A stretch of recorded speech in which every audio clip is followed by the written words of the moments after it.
जय श्री कृष्ण। राधे राधे। जय श्री कृष्ण। राधे राधे। जय जय अविराम श्याम श्याम, जय जय अविराम श्याम श्याम, जय जय अविराम श्याम श्याम, जय जय अविराम श्याम श्याम, जय जय अविराम श्याम श्याम, जय जय अविराम श्याम श्याम, जय जय अविराम श्याम श्याम, जय जय अविराम श्याम श्याम, जय जय अविराम श्याम श्याम, जय जय अविराम श्याम श्याम। गत कथा प्रवचन में आपने श्रवण किया भागवत का रहस्य। भागवत का रहस्य क्या है, भागवत का अर्थ क्या है।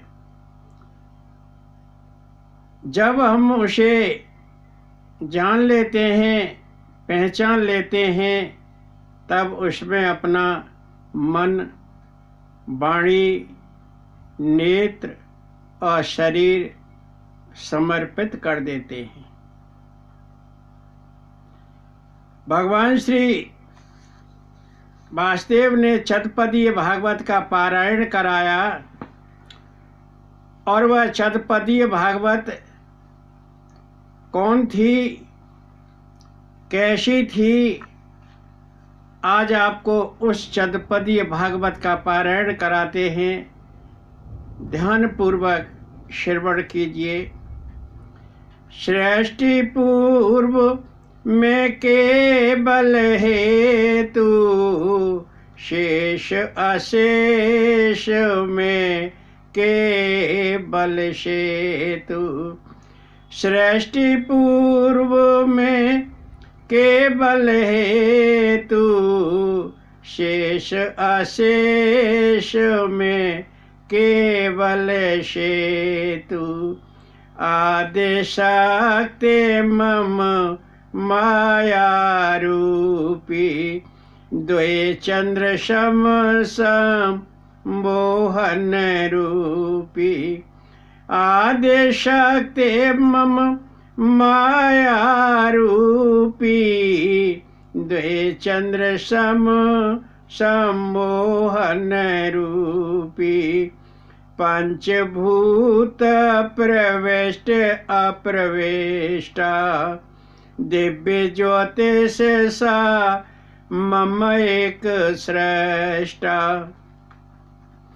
पंचभूत प्रविष्ट अप्रविष्टा, दिव्य ज्योतिष सा मम एक सृष्टा। अन्वैज्ञानम निषेध रूपा, सर्वत्र ईश्वर मम एव रूपा। अन्वैज्ञानम निषेध रूपा, सर्वत्र ईश्वर मम एव रूपा। अब आपने भगवान श्री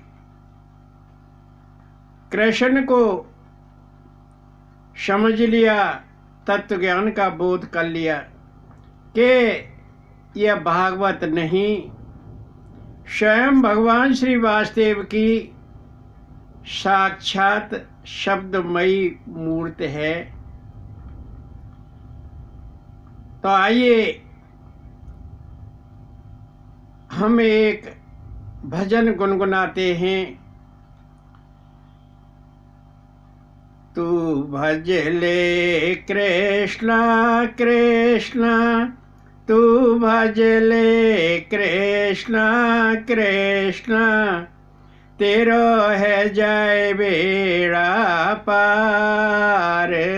तू भज ले कृष्णा कृष्णा, तू भज ले कृष्ण कृष्ण, तू भज ले कृष्ण कृष्ण, तेरो है जाए बेड़ा पार।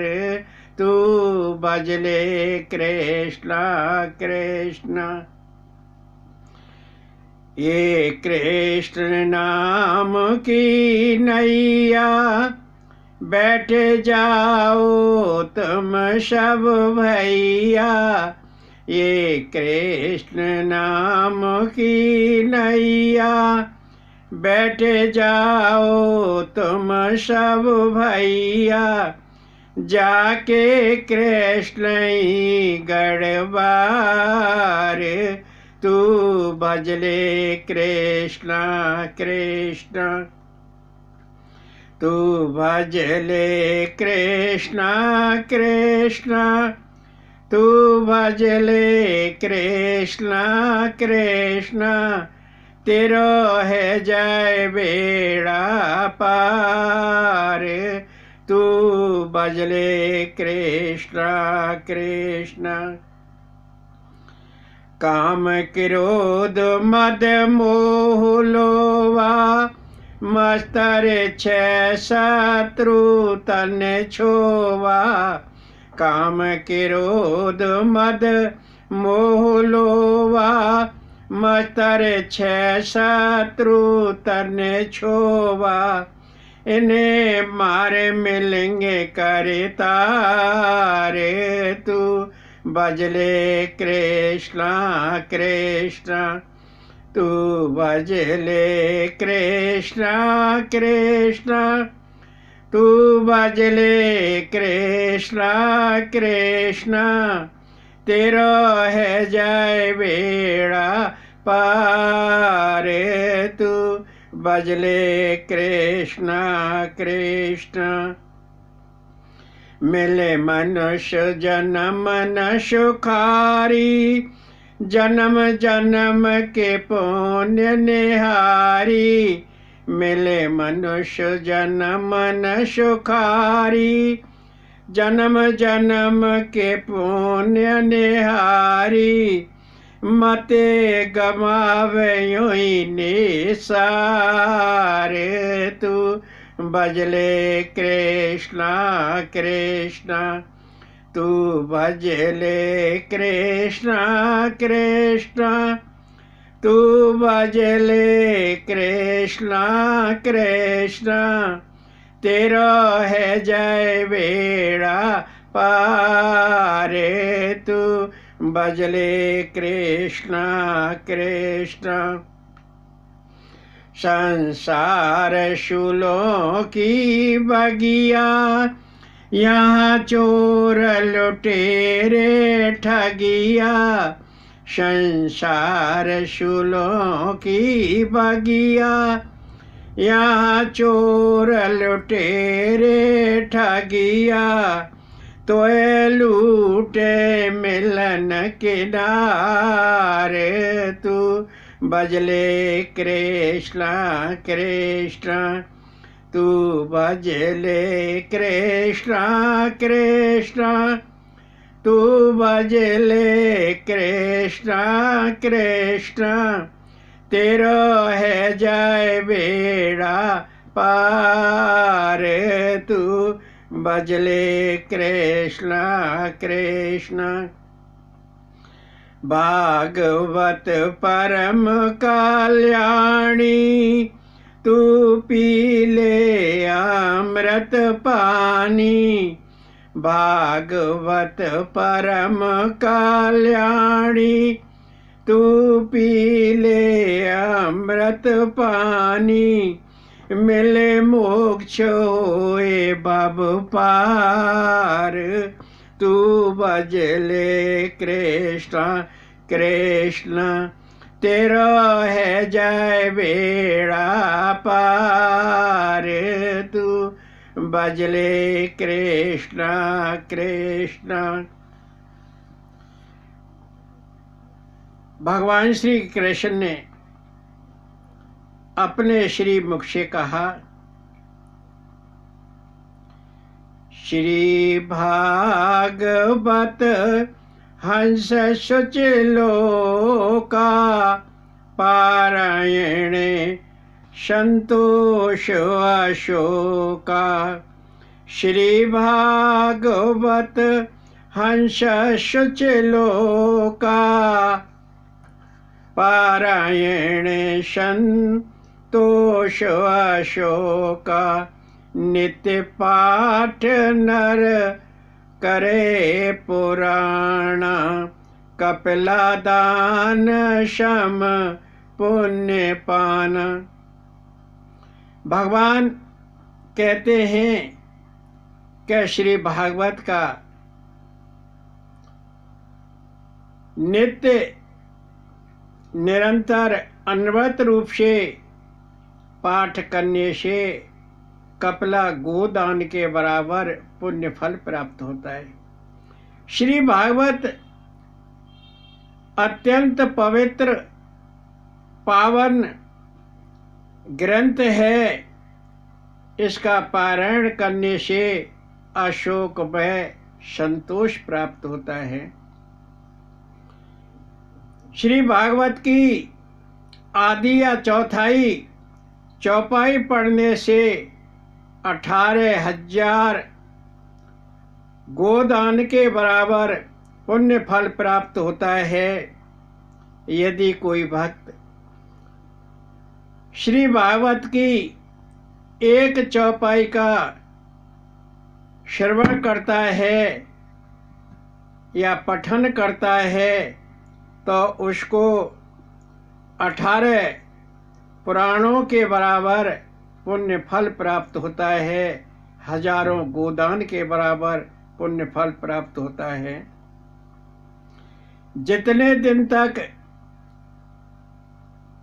इस श्री भागवत को कोई भक्त अपने घर में रखता है तो उसके पितृ दुग्ध मधु मिष्टान उतने दिन तक ही प्राप्त करते रहते हैं। जहाँ श्री भागवत कथा का पारायण होता है, श्रवण होता है, वहाँ विष्णु अपने पार्षदों के साथ नित्य निरंतर उपस्थित रहते हैं। समस्त देवगण ऋषि मुनि संत सरोवर नदी वृक्ष लता पता पशु पक्षी जीव जंतु श्रपी आदि सभी वहाँ उपस्थित होते हैं और श्री भागवत का पारायण करते हैं, श्रवण करते हैं। जहाँ श्री भागवत कथा होती है वहाँ सातों पुरियाँ अयोध्या काशी मथुरा हरिद्वार उज्जैन कांचीपुरम और द्वारका उपस्थित रहती हैं, विद्यमान रहती हैं। श्री भागवत कथा का श्रवण करने से जीव आरोग्य हो जाता है और उसे पुष्ट देह प्राप्त होती है। जीव के सारे पाप धुल जाते हैं और अंत में उसे मोक्ष पद की प्राप्ति होती है। श्री भागवत कथा का श्रवण सैकड़ों गंगा स्नान से भी बढ़कर है। यदि 100 बार गंगा स्नान किया जाए और एक बार श्री भागवत का श्रवण किया जाए तो उस 100 बार स्नान से बढ़कर श्री भागवत का श्रवण है।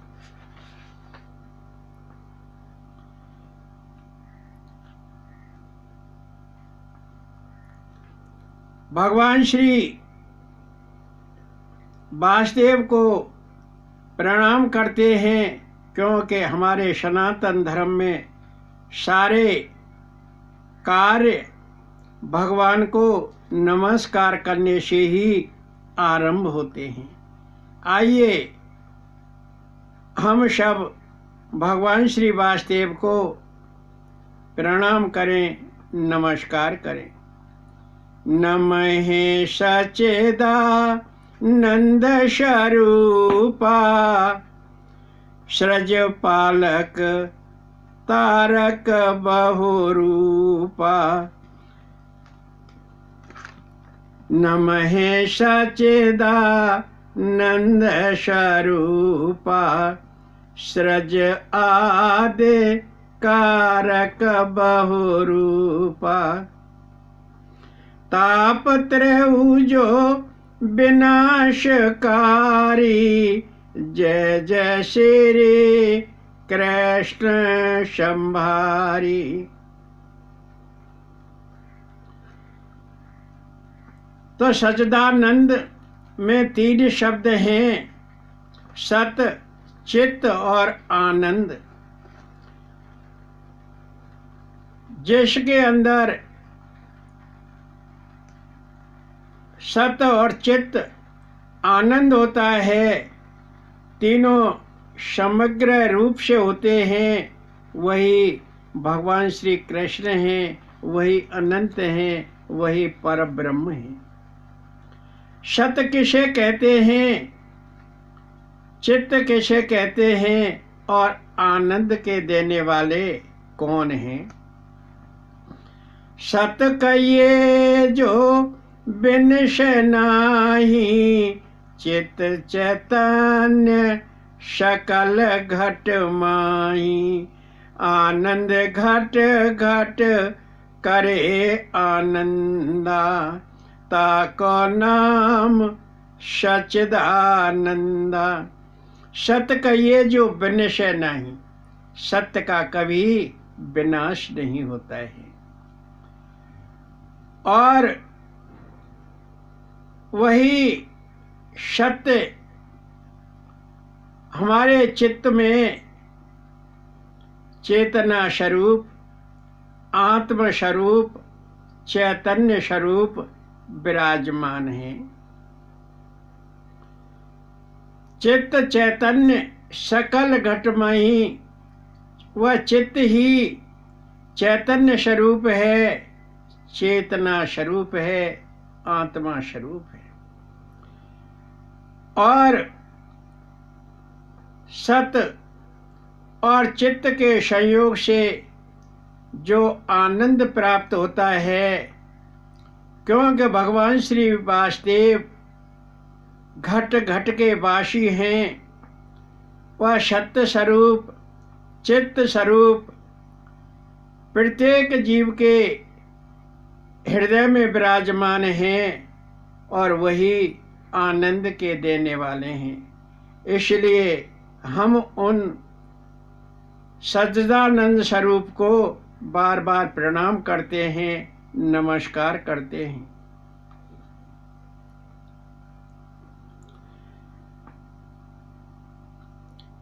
परवश जीव शवश भगवंता, जीव अनेक एक श्रीमंता। परवश जीव शवश भगवंता, जीव अनेक एक श्रीमंता। परवश जीव शवश भगवंता, जीव परवश है। यदि उसमें वश कर लिया जाए, यदि उसको अपने वश में कर लिया जाए, तो भगवान श्री कृष्ण स्वयं वहाँ उपस्थित हो जाते हैं। जीव इस संसार सागर में अनेक हैं, परंतु भगवान श्री वासुदेव तो अकेले हैं। वह घट घट के वासी हैं, और घट घट में आनंद देते रहते हैं। मानस में तुलसी बाबा ने कहा है, व्यापक एको ब्रह्म अविनाशी, सत चेतन घन आनंद राशि व्यापक एक ब्रह्म अविनाशी सत चेतन धन आनंद राशि जो आनंद सिंधु सुख राशि शीकर तेत्र लोक सुपाशी। शीकर कहते हैं एक बूंद को। यदि सत चैतन्य जो आनंद के देने वाले हैं उनकी एक बूंद का पान कर लिया जाए तो तीनों लोकों का आनंद प्राप्त हो जाता है। वह भगवान श्री कृष्ण ही आनंद सिंधु हैं, वही सुख के देने वाले हैं, वही सर्वत्र व्यापक हैं और वही अविनाशी हैं। त्रैताप जो विनाशकारी जय जय श्री कृष्ण संभारी जग सृजाद कारक बहुरूपा भगवान श्री वासुदेव इस संसार सागर में, इस संसार की वही रचना करने वाले हैं, वही पालक हैं और वही संहारक हैं और वही भगवान श्री वासुदेव तीनों तापों का विनाश करने वाले हैं। इसलिए हम उन भगवान श्री वासुदेव को बार बार प्रणाम करते हैं, नमस्कार करते हैं। तीन ताप कौन हैं? आध्यात्मिक, आदि भौतिक, आदि दैविक। आध्यात्मिक ताप दो प्रकार के होते हैं, दैहिक ताप और मानसिक ताप। दैहिक ताप का तो निवारण हो जाता है किसी डॉक्टर वैद्य की दवा लेने से, परंतु मानसिक ताप का निवारण नहीं होता है। मानसिक ताप का निवारण करने के लिए तो किसी संत की वाणी की आवश्यकता है। संत की वाणी से श्री भागवत कथा का श्रवण किया जाए तो मानसिक तापों का निवारण हो जाता है। तो आध्यात्मिक ताप का निवारण कैसे होता है? आध्यात्मिक ताप कौन है? जो हमारी देह या देह से संबंधित ताप हैं वो आध्यात्मिक ताप कहलाते हैं और उनका निवारण श्री भागवत के श्रवण से होता है, भगवान के नाम स्मरण से होता है, भगवान का ध्यान करने से होता है। और आदि भौतिक ताप कौन है? जो ताप हमें भौतिक वस्तु के प्राप्त करने से होते हैं वह आदि भौतिक ताप कहलाते हैं। जिस वस्तु को हम प्राप्त नहीं कर सके, हमारी इच्छा थी कि वह वस्तु हमें मिल जाए परंतु वह नहीं मिली तो उससे हमें पीड़ा हुई, दुख हुआ। ऐसे ताप जो वस्तु अभावग्रस्त ताप होते हैं वो भौतिक ताप कहलाते हैं। और उनका निवारण कैसे होता है? भगवान का नाम स्मरण करने से होता है। जब जीव ये समझ लेता है कि ये वस्तु जिसको मैं प्राप्त करने जा रहा हूँ वह नाशवान है, एक न एक दिन उस वस्तु का नाश हो जाएगा।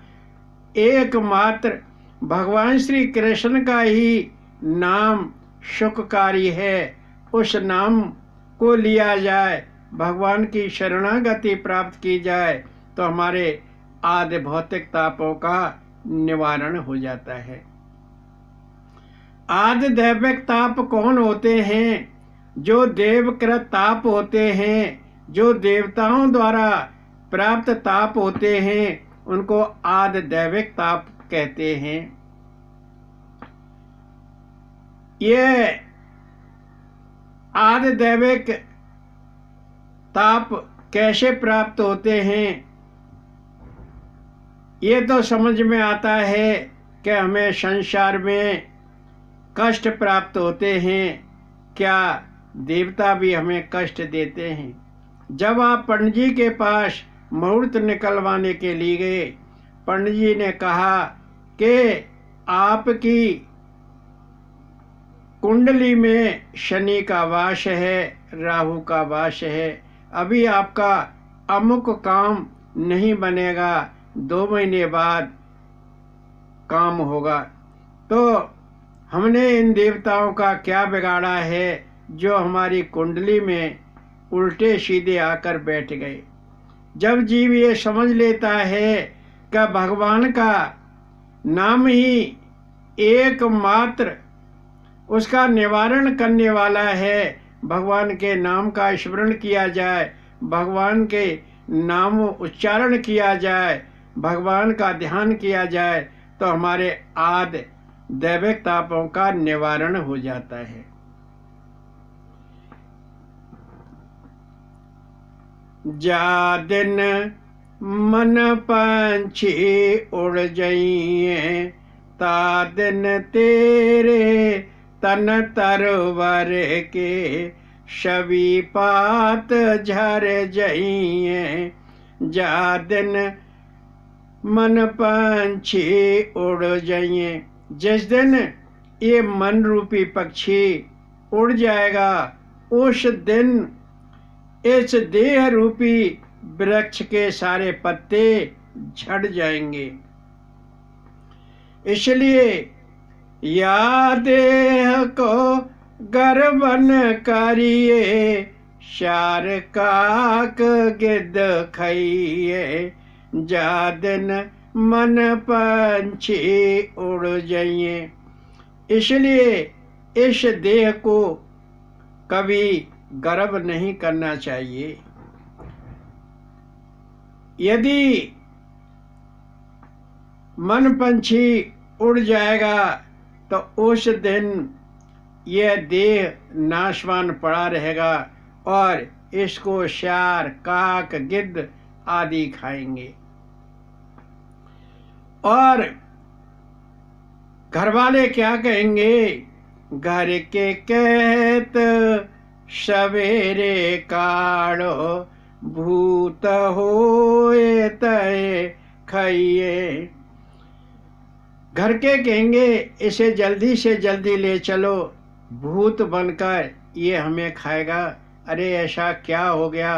अभी तो अच्छा भला था, अभी आप इसे चिपट रहे थे, प्यार कर रहे थे, हाथ फेर रहे थे, और जब इसमें से मन रूपी पंछी उड़ गया तो ये देह पड़ा रह गया। और घर वाले कहने लगे इसे जल्दी जल्दी ले चलो, नहीं तो ये भूत बनकर हमको खाएगा।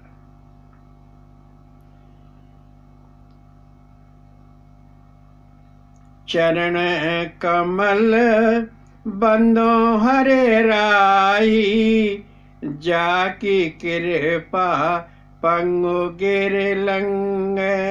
अंधे को सब कुछ दर्शाई, चरण कमल बंदो हरे राई। हमें भगवान श्री वासुदेव के चरण कमलों की वंदना करनी चाहिए, जिनकी कृपा से पंगु लंगड़ा पहाड़ को लांग जाता है और अंधे को सब कुछ दिखाई नहीं लगता है। बहरा सुने गूंगा पुण्य बोले, रंक चले सिर छत्र धराई। बहरा सुनने लगता है, गूंगा बोलने लगता है, और भिखारी राजा के समान छत्र धारण करके चलता है, भगवान की कृपा बड़ी अपरंपार है।